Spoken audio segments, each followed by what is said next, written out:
This slideshow is a pictorial, which is simply a collection of photographs covering geotechnical applications, soil testing in the field and laboratory, and geotechnical instrumentation.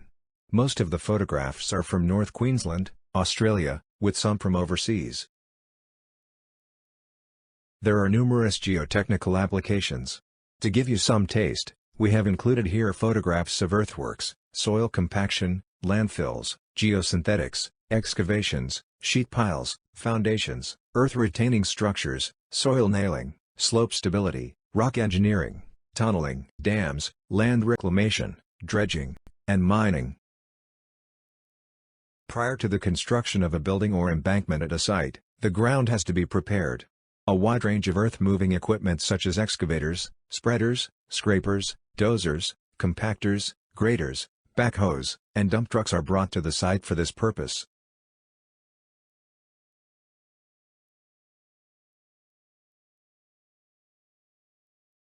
We use different type of rollers to suit the types of soils.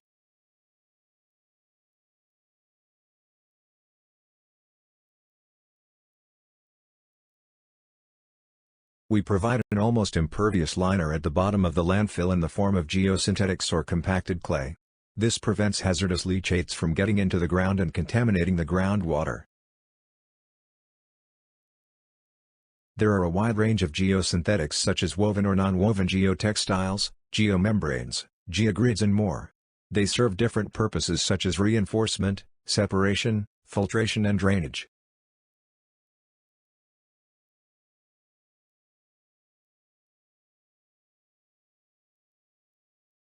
When deep excavations are carried out, the walls of the excavations have to be supported, thus preventing lateral deformations and possible failure.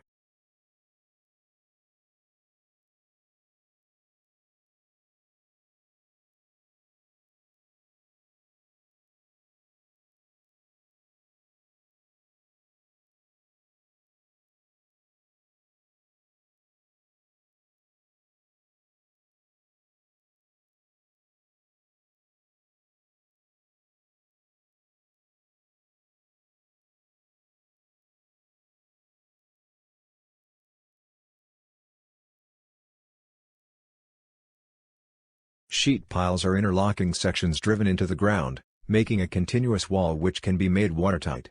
They are generally made of steel. Here, they are driven into the ground by a vibratory hammer, forming the wall prior to excavation. In the bottom right you can see how the sections are connected.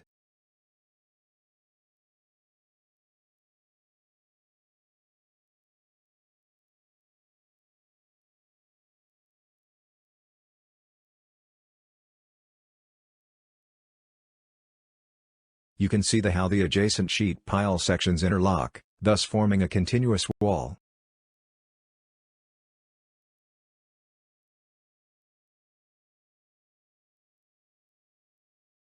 Here, you can see some pad footings constructed, showing the reinforcements for the columns that are yet to be concreted.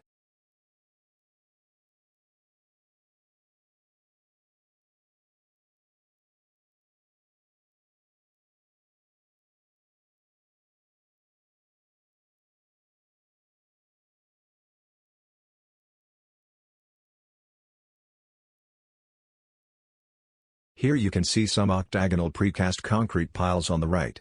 What you see on the left is a pile group consisting of 12 concrete piles driven into the ground. A reinforced concrete pile cap will be provided on top of the piles, rigidly connecting them together and carrying a very large load.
Both these are from Greece.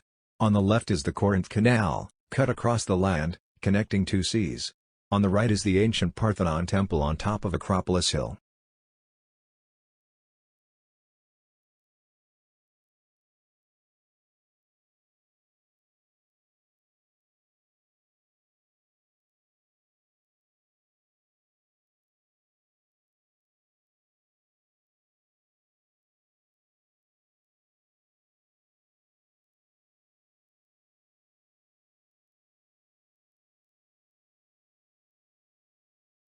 Here you can see reclaimed land, made of paddocks, enclosed within a seawall. Dredged mud is pumped within the paddocks and allowed to settle and consolidate, forming the reclaimed land.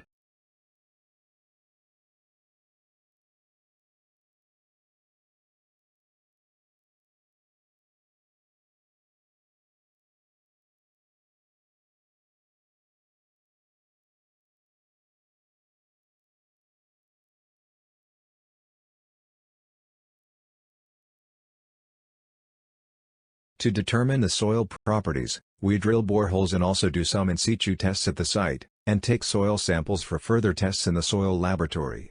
A thorough soil exploration program can cost quite a bit of money.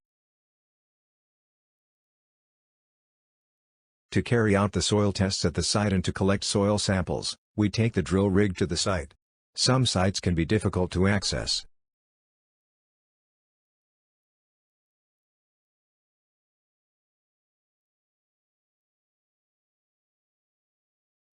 The photograph on the left shows a trial pit where one can see the soils clearly, but only for a limited depth. On the right, you can see soil samples in tubes.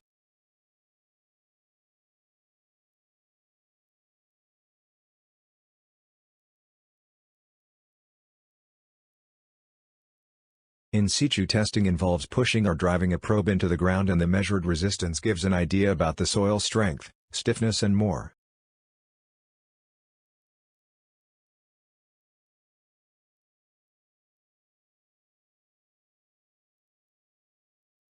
When the ground is compacted by rollers, we do some control tests to make sure the compaction has been done correctly.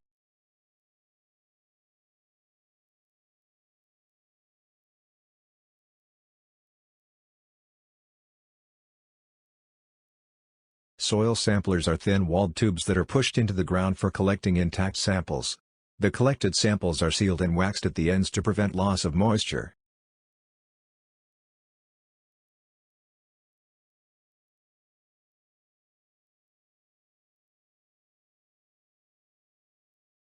Consolidation, direct shear, and triaxial tests are the three most sophisticated laboratory tests we carry out on soil specimens to determine their properties.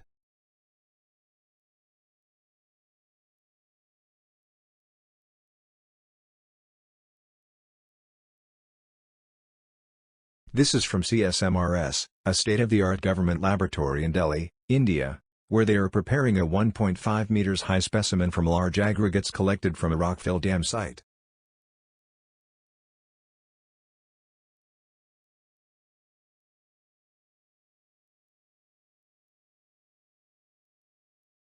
This is a uniaxial compression or unconfined compression test on a cylindrical clay specimen. We apply a vertical load and keep on increasing it until the specimen fails. The vertical pressure at failure is called the unconfined compressive strength.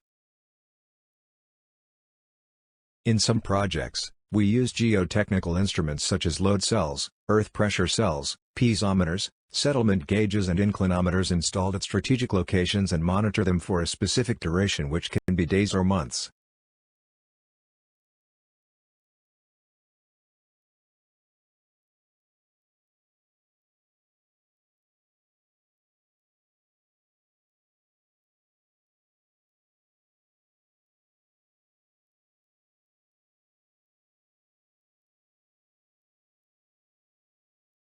Settlement plate is a simple device embedded into the ground at desired depths, with a vertical stem.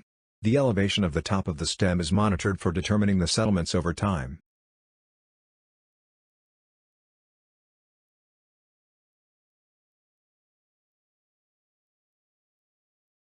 Here a concrete pile is being driven into the ground.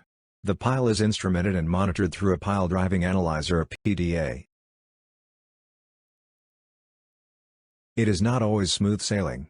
Failures do occur from time to time. We make it a point to learn from them.